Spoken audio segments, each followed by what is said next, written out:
Sa tuig 146 BC, nadawat sa Romano Katoliko ang gahom ni Satanas. Tanawan ninyo ni may galay so kinahanglan ninyo ni tanawon maghisgot ta og diutay nga history nga maoy paborito tun-an sa Romano Katoliko, pero kining historis Biblia dili tuuhan sa Romano Katoliko. Ngano man kay mahadlok silang mabulabog nga sila di ay ang utor sa pagkadautan sa kalibutan. Timanin ninyo, sa 146 BC nadawat sa Romano Katoliko ang gahom ni Satanas, pinanguluhan ni King or Emperador Nero. Si King Nero, mga igalay, so siya ang nidaog, siya ang katumanan sa tagna sa Daniel 7 versikulo 7. Basahan ninyo ni mga CFD, kay wa ninyo ni gitudlo, kay wa man pud mo tudlo ispare. Munang wa po ninyo gitudlo inyong mga membro, wa gyud nakabalo. Muna nga pagtuon mo propesiya para makabalo mo sa kamaturan. No? Si King Nero sa 146 DC, usa ka Romanians. Ha? Siya ang emperor sa Roma nga nipildi igsuon sa gingharian sa Gresya. Nagkatawa ko ining atong higala nga defensor sa Seventh-day Adventist. Ngun pa niya mas maaygo daw nga magtuon og tawag ining kasaysayan ay mo din kinaham daw sa mga defensor katoliko ang magtuon mahitungod sa history. Niya ingon pa niya kamo mga katoliko wa mo magtuon, dapat pagtuon mo history. Yang iyang gihatag pod nga information dili history, kung dili story. Tanawa ra gud giunsa niya pagpagunahon na ba. Ingon niya nga nihatag daw ang demonyo og kagahom sa tawag ining Roma, sa Romano Katoliko around 146 BC. So ano pag-reconcile anang giingon sa kasaysayan nga ang Santa Iglesia Katolika Apostolika Romana nag-exist siya 33 AD. Kanang 146 BC wala pang simbahang Katolika ana. Ano man kana nga panahon kung wala ko masayop, mao na ang panahon sa gitawag og mga Maccabeans. Mo nang ilahang tawag ining panahon. So yun sa ano pagmunahuna nga nanay Romano Katoliko at the time.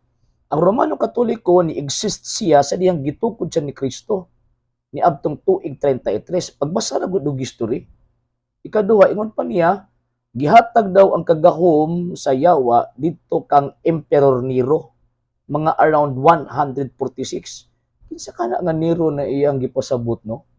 Isa ko ang nibaw-an nga Roman Emperor nga ginganlag Nero na himugso siya December 15, 37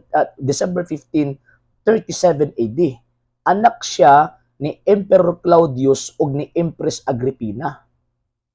So, isa man lagi una-una nimo nga tawag ining Nero nga nabuhi ng 156 BC. Nya at that time wala pa gitawag og Roman Emperor. Ang Roman Emperor nagsugod siya tawag ining wala ko masayop after na kang tawag ining Octavian. After na kang Octavian, si San Octaviano si pagkahuman ana ayon nisulod na padulong didto kang tawag ining Emperor Nero. Nya si Emperor Nero namatay siya in between sa 67 to 68 AD. Ana nga gitawag og panahon so di ato makita nga nagpataka lang og yawit ning atong higala nga member sa Seventh-day Adventist. Asa kaniya nabasa nga comics na ano na nanay Emperor Nero sa 146 BC? Nya si Nero daw ang katumanan anang Daniel chapter 7 verse 7. Na sumala pa sa mga great scholars, mga sir o mga ma'am, nag-refer ka ng mapintas nga mananap dinha, nag-usab sa mga balaod ug nangandak, nagahimo og tawag ining pagpasipala sa Ginoong Dios pag-usab sa iyang gitong mga balaod, nag-refer na kang Antiochus Epiphanes IV. Mga around 168 mo bitaw nga nakigbatil ang mga Maccabeans.